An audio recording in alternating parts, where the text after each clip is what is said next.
हमारा solar mission Aditya final phase में। ISRO chief ने कहा 7 जनवरी को यह L1 पॉइंट पर पहुंच सकता है। बेंगलुरु 12 घंटे पहले। सूर्य और पृथ्वी के बीच L1 पॉइंट है जहां आदित्य सैटेलाइट को स्थापित किया जाना है। इस पॉइंट पर रखने से सैटेलाइट और सूर्य के बीच पृथ्वी नहीं आएगी। Symbolic image. सूर्य और पृथ्वी के बीच L1 पॉइंट है जहां आदित्य सैटेलाइट को स्थापित किया जाना है। इस पॉइंट पर रखने से सैटेलाइट और सूर्य के बीच पृथ्वी नहीं आएगी। Symbolic image. भारत का पहला सोलर मिशन आदित्य L1 अब अपने फाइनल फेज की ओर बढ़ रहा है। इसके 7 जनवरी 2024 को L1 पॉइंट तक पहुंचने की उम्मीद है। इसरो चीफ एस सोमनाथ ने शुक्रवार 24 नवंबर को यह जानकारी दी। पहले साउंडिंग रॉकेट लॉन्चिंग के 60 साल पूरे हुए हैं। इस मौके पर तिरुवनंतपुरम स्थित विक्रम साराभाई स्पेस सेंटर में आयोजित एक कार्यक्रम में इसरो चीफ ने कहा, आदित्य रास्ते में है। इसे सफलता के साथ L1 पॉइंट पर पहुंचाने की हमारी कोशिशें जारी हैं। साउंडिंग रॉकेट 1 या 2 चरण वाले रॉकेट होते हैं, जिसमें सॉलिड प्रोपेलेंट ठोस प्रणोदक का इस्तेमाल होता था। पहला साउंडिंग रॉकेट 21 नवंबर 1963 को थुम्बा, तिरुवनंतपुरम से छोड़ा गया था। इसे वायुमंडल की ऊपरी सतह में अध्ययन के लिए भेजा गया था। 2 सितंबर को लॉन्च किया गया था आदित्य L1।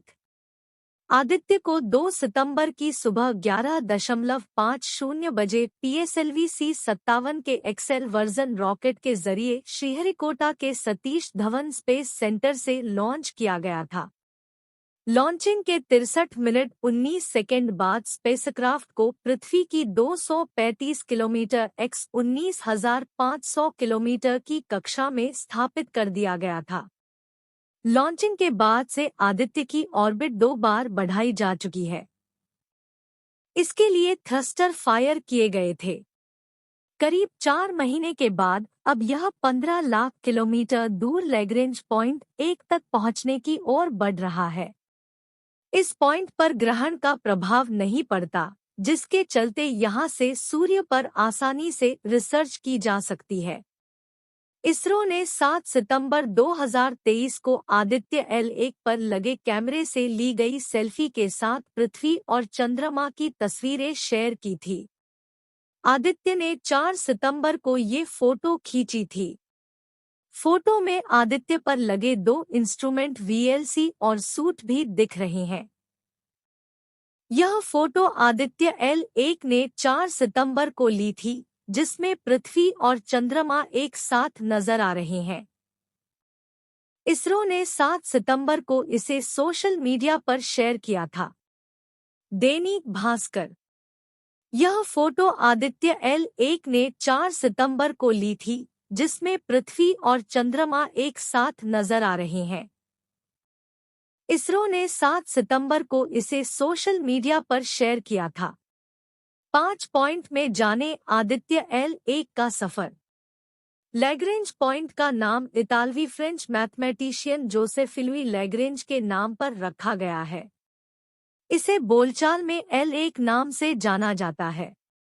ऐसे 5 पॉइंट धरती और सूर्य के बीच है, जहां सूर्य और पृथ्वी का गुरुत्वाकर्षण बल बैलेंस हो जाता है और सेंट्रीफ्यूगल फोर्स बन जाती है। ऐसे में इस जगह पर अगर किसी ऑब्जेक्ट को रखा जाता है, तो वह आसानी उस पॉइंट के चारों तरफ चक्कर लगाना शुरू कर देता है। पहला लैग्रेंज पॉइंट धरती और सूर्य के बीच 15 लाख किलोमीटर की दूरी पर है। L1 पॉइंट पर ग्रहण बेअसर, इसलिए यहां भेजा जा रहा। इसरो का कहना है कि L1 पॉइंट के आसपास हेलो ऑर्बिट में रखा गया सैटेलाइट सूर्य को बिना किसी ग्रहण के लगातार देख सकता है। इससे रियल टाइम सोलर एक्टिविटीज और अंतरिक्ष के मौसम पर भी नजर रखी जा सकेगी।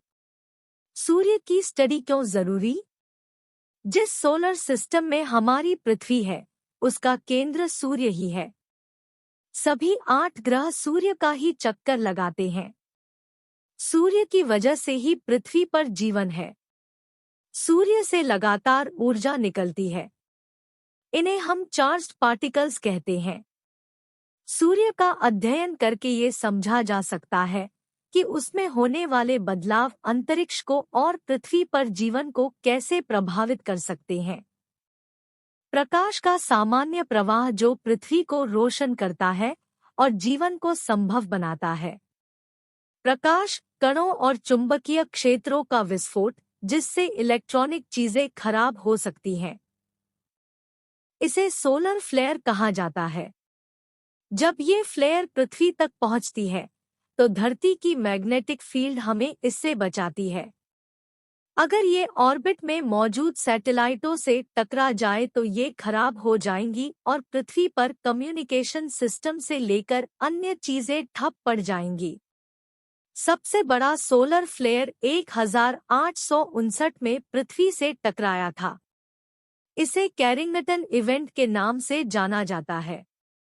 तब टेलीग्राफ कम्युनिकेशन प्रभावित हुआ था। इसलिए इसरो सूर्य को समझना चाहता है। अगर सोलर फ्लेयर की ज्यादा समझ होगी तो निपटने के लिए कदम उठाए जा सकते हैं।